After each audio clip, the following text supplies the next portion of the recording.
थोडं मागे आहे ना. मागे सरका मागे सरक तो घे ना. नीचे हो जाओ हमारा मंडले मामा थोड़ा दबो नीचे. भाभी बोट दाखवा मतदान केलेलं. थोडं डाऊन वाना. स्टँड कुठे आहे? ओ मंडले मामा थोड़ा नीचे हो जाओ. वोटिंग शुरू हुए हैं, क्या कहना चाहेंगे, लोगों में कैसा उत्साह है? आज महाराष्ट्र के 29 महानगर पालिकाओं में वोटिंग की प्रोसेस शुरू है.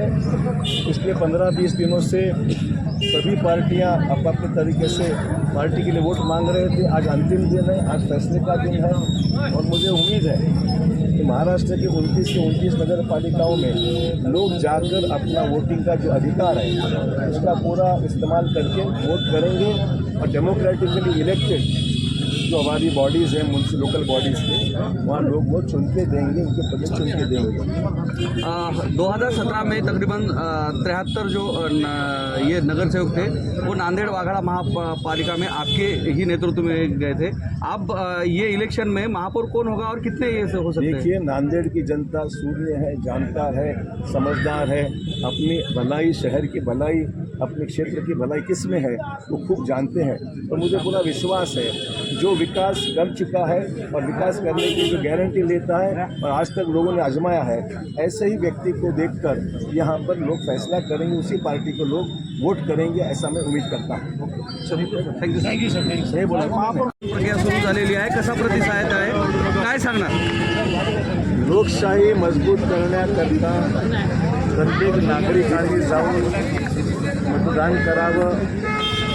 ही महानगरपालिकेची अतिशय महत्त्वाची निवडणूक आहे आणि मतदानाचा हक्क प्रत्येकाला ज्याला कोणाला मतदान करता येतं नियमाप्रमाणे त्यांनी जाऊन आपला मतदानाचा हक्क बजवावा, अशा प्रकारची मी आव्हान आणि विनंती नागरिकांना करत आहे. त्यामुळे मला आशा आहे की नांदेडमध्ये ही जनता विकासाच्या मागे आहे, विकास करू इच्छिते, विकासासाठी लोकांची इच्छा आहे. हे सर्व नागरिक त्यांना कल्पना आहे की विकास नांदेडचा कोण करू शकतो याची कल्पना नांदेडच्या मतदारांना आहे. ते मी त्यांना आवाहन करेन की आपला मतदानाचा हक्क बजवावा आणि नांदेडमध्ये लोकशाही मार्गाने या महानगरपालिकेने लोकनियुक्त अशा प्रकारचे प्रशासन आणि त्या ठिकाणी महापौर निवडून यावा, अशा प्रकारची अपेक्षा आणि आव्हान मी आमच्या नागरिकांना करतो.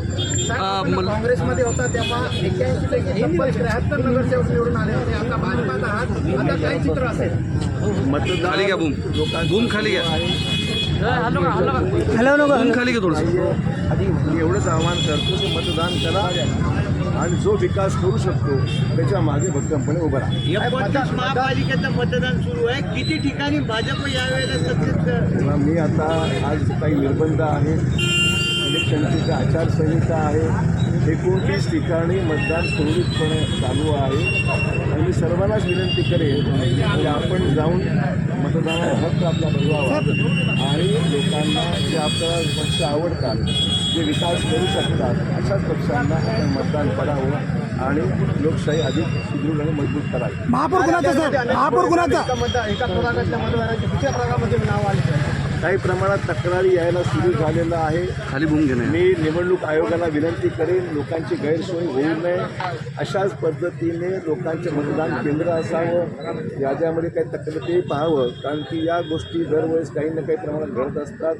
आगामी येणाऱ्या जिल्हा परिषद निवडणुकीमध्ये सुद्धा असंच काही घडू नये याकरता निवडणूक अर्थात ते किती तक्रारी आहेत, किती स्वरूपाच्या, त्यात तथ्य किती आहे हे तपासल्याशिवाय कॉमेंट करणं उचित राहणार नाही. पण कमी जास्त प्रमाणात तक्रारी ऐकू येऊ लागलेल्या आहेत. मला वाटतं की त्याची दखल संबंधित रिटर्निंग ऑफिसरने किंवा निवडणूक निर्णय अधिकाऱ्यांनी घेतली पाहिजे. महापौर कुणाचा सर? धन्यवाद.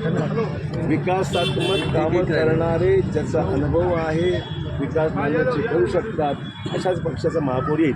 विष्णुनगर येथे दुर्घटना घडली आणि त्यानंतर त्या ठिकाणच्या नागरिकांनी मतदानावर बहिष्कार टाकण्याची भूमिका घेतलेली आहे. प्रशासनाकडून काही तशी हे करण्यात आली का? कसं आहे, मला एवढं सांगायचं कालची जी काही दुर्घटना घडलेली आहे त्याच्यामुळे आपण मतदानावर बहिष्कार करणं उचित नाही आहे.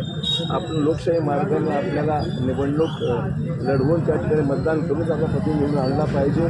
कालच्या घटनेची संपूर्ण चौकशी केली जाईल, त्या आयुक्तांनी मान्यही केलेलं आहे आणि त्यामुळे चौकशीप्रमाणे जे निष्पन्न होईल त्याप्रमाणे कारवाई करण्यात येईल.